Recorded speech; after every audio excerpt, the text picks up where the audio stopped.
and my friend went to Dhulian park. অনেকের Facebook এখানে আমরা এই ধরনের সেন্টেন্স দেখে থাকি। Is this grammatically correct? আজকে আমার টপিক থাকবে me and my friend went to Dhulian park or any other places. এই সেন্টেন্সটা আদৌ কি গ্রামাটিক্যালি সঠিক নাকি কোথায় ভুল রয়েছে সেটা আমি আলোচনা করব।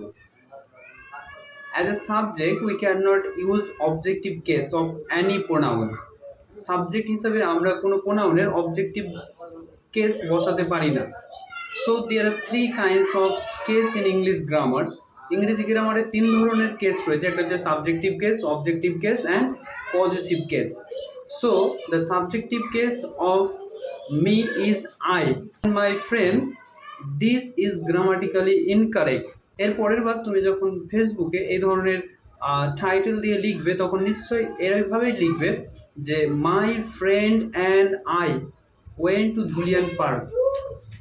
Repeat after me, my friend and I went to Dhulian park, not me and my friend.